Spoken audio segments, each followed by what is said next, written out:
അസ്സലാമു അലൈക്കും വറഹ്മത്തുള്ളാഹി വബറകാതുഹു. കാത്തിരിപ്പിനൊടുവിൽ അതാ വരുന്നു അൽ അമീൻ. എല്ലാവർക്കും സന്തോഷമായി പ്രശ്നം അവതരിപ്പിച്ചു. അള്ളാഹു പ്രവാചകന്റെ മനസ്സിൽ ഒരാശയം തോന്നിപ്പിച്ചു. നബി സല്ലല്ലാഹു അലൈഹി വസല്ലം തങ്ങൾ തൻ്റെ വിരിപ്പ് നിലത്ത് വിരിച്ചു. ഹജറുൽ അസ്വദ് വിരിപ്പിൻ്റെ നടുവിൽ വെച്ചു. എല്ലാ തറവാട്ടുകാരുടെയും നേതാക്കളെ വിളിച്ചു വിരിപ്പ് വെക്കാൻ പറഞ്ഞു.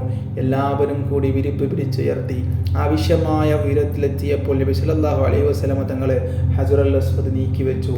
ഹജറുൽ അസ്വദ് സ്ഥാപിച്ചു കഴിഞ്ഞു. എല്ലാവർക്കും ആശ്വാസമായി. ഒരു രക്തച്ചൊരിച്ചിൽ ഒഴിവായി കിട്ടി. എല്ലാവർക്കും അൽ അമീൻ്റെ പ്രവൃത്തിയിൽ വലിയ മതിപ്പ് തോന്നി. കഅബ ഷരീഫിൻ്റെ പണി വേഗത്തിൽ പുരോഗമിച്ചു. ഹജറുൽ അസ്വദ് കാണുമ്പോഴെല്ലാം അറബികൾ അൽ അമീനെ ഓർക്കും. നബി സല്ലല്ലാഹു അലൈഹി വസല്ലം തങ്ങൾക്ക് പ്രായം കൂടി വരുന്നു. 40ലേക്ക് നീങ്ങിക്കൊണ്ടിരിക്കുന്നു.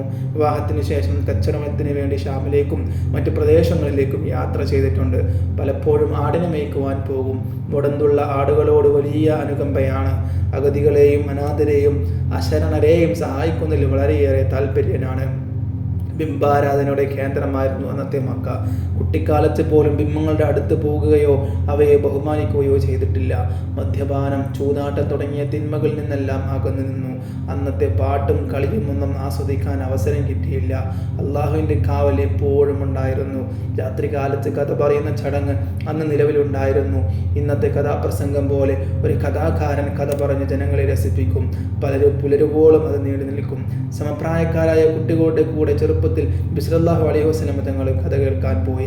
കുട്ടികളെല്ലാം വലിയ ആവേശത്തിലാണ്. ഈ കുട്ടിയും കൂടെ നടന്നു. വഴിക്ക് വെച്ചൊരു കല്യാണ സദസ്സ് കണ്ടു. ആൾക്കൂട്ടത്തെ കണ്ടു നോക്കിയിരുന്നു.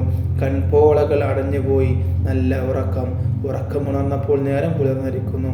കഥ പറച്ചിൽ കേൾക്കുന്നതിൽ നിന്നും നബി സല്ലല്ലാഹു അലൈഹി വസല്ലം തങ്ങളെ തടഞ്ഞു. മക്കയിലെ സാമൂഹിക ജീവിതം തിന്മകൾ നിറഞ്ഞതായിരുന്നു. മദ്യപാനം, സ്ത്രീ പീഡനം, കയ്യേറ്റം, ബിംബാരാധന, ഈ തിന്മകൾ കണ്ടു മടുത്തു.